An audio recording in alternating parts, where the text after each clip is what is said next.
Well, well, well. Invictus is coming home. Doesn't have the same ring to it, does it?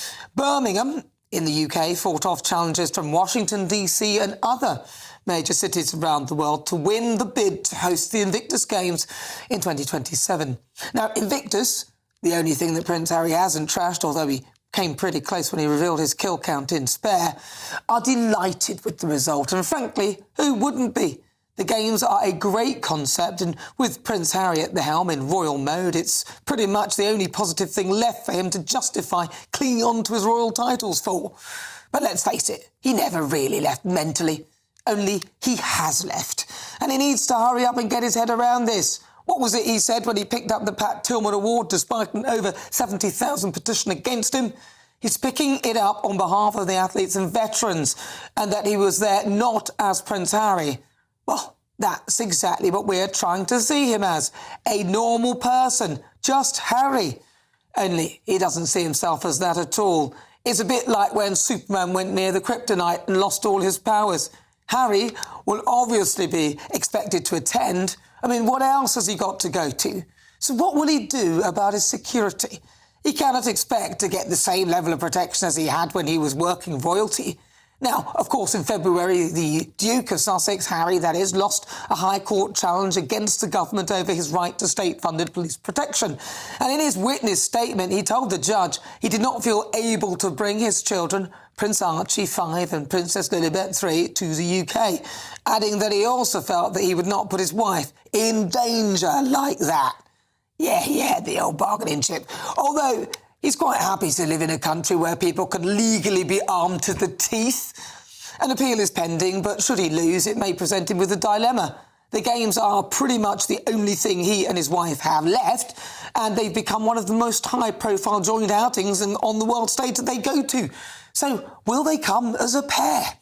Let's head across the pond and give us the latest and the US perspective on Harry's Invictus Games being brought back to the UK. Lee Cohen joins me now. There's lots of things going on, but the CEO of Invictus, we hear, a guy called Dominic Reed, has decided that he's announced his resignation. And there does feel a sense of desertion, as lots of people, over 2,000 veterans, I think it were, complained about Prince Harry. This is what I'm reading.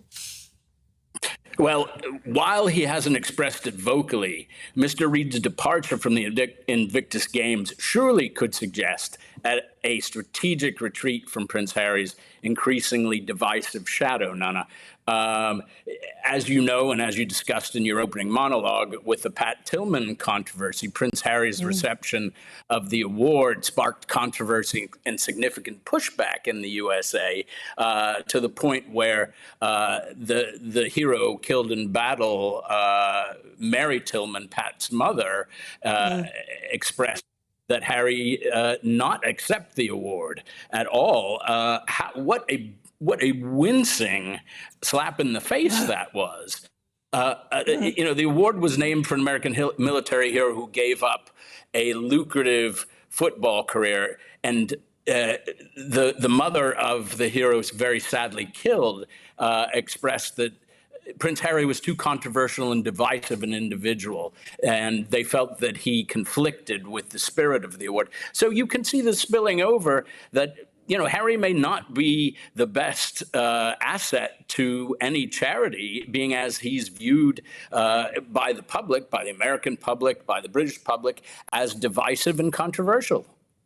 I mean, Harry might argue that he left royalty to do what he's doing now, but he was already doing that beforehand. But he could argue that he maybe left his royal roots to get involved and do things like this. But as I said, he's already doing it, so I find it a bit... I don't really know where he's going with that. Now, there's also been a recent poll that's revealed that Prince Harry and Meghan Markle's influence over the American public opinion has waned substantially, and that's only since 2020, although they've only been really going around since 2019.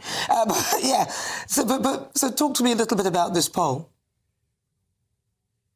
Well, while Prince Harry and Meghan may still command attention in gossip magazines, their capacity to influence meaningful change or sway public opinion is significantly diminished, Nana. The more time that passes from when they step back from the consequential service that they engaged in the UK, the less people are interested in what they have to say. Their relevance now lies more in Instagram posts and lifestyle endorsements rather than in substantial contributions to society or politics. How pathetic. And when it comes to global affairs, I'm sorry, you go. I was going to say that although those social media networks are extremely influential, so you could almost argue that transferring your method of sending messages via these things, possibly why Meghan's gone back to the TIG and her websites and all those things, that they could be far more influential online. Well, indeed, they could be influential and they could reach a broader public, but their pivot towards becoming social media influencers and lifestyle brand gurus without really any significant policy or world affairs qualifications really makes it quite ridiculous. Like when they went on their fake quasi-royal tour to Nigeria, that was laughable because they don't really have the policy qualifications. I mean, what were they going to do there? What's the point of it? It's not. I mean, at least Invictus has a point to it, but going around as though they were royal. As a royal person, the point is it's all about diplomacy and creating relationships and building its soft power. But if you're there as an ex-royal, I just don't see the point of them. Now, Prince Harry and Meghan's initial charm, of course, was a bit of a modern fairy tale, as we all saw at the beginning. But their popularity has diminished, and a lot of people are now sceptical. They've got lots of different things they're supposed to be doing. But what do we know of their direction now?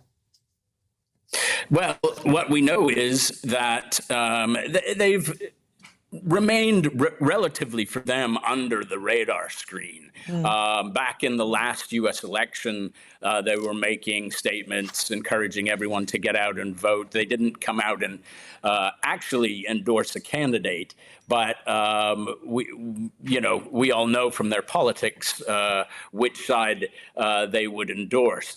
But as people grow increasingly disenchanted with them and view them as the controversial figures that they are, and view them as intruding without credentials into policy matters, they have less and less appeal as mouthpieces on serious issues. Perhaps they should simply stay focused on lifestyle brand issues, selling jam, selling dog treats, etc., and not wading into the public debates of the day.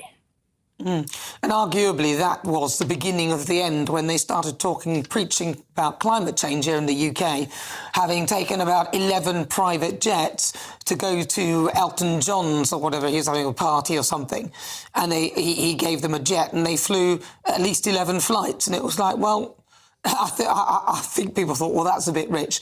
And then they came out with the offsetting their carbon, which, doesn't work really well for most of us here. So, Lee, finally, sorry, go on. Yeah. I was just going to respond to what you just said. Prince Harry's occasional political comments have been viewed as intrusive, particularly considering his status as a foreign entitled figure, as well as his relatively short tenure in the United States, which raises questions about his understanding of American issues and his authority to opine upon them. These have not resonated well, Nana, with the American audiences sensitive to issues of foreign influence in domestic affairs. Well, what was it he said about the First Amendment? It's bonkers, he called it, or something. And the Americans did not like that at all. Yeah. Not at all. You see, they should just back off. They said they wanted privacy. We could quite happily give it to them if they want to do charitable things. But I think the dilemma we have is the fact that they do it whilst trashing their own family. And I don't think that's really very tasteful. Lee Cohen, as ever, thank you so much. Really good to talk to you.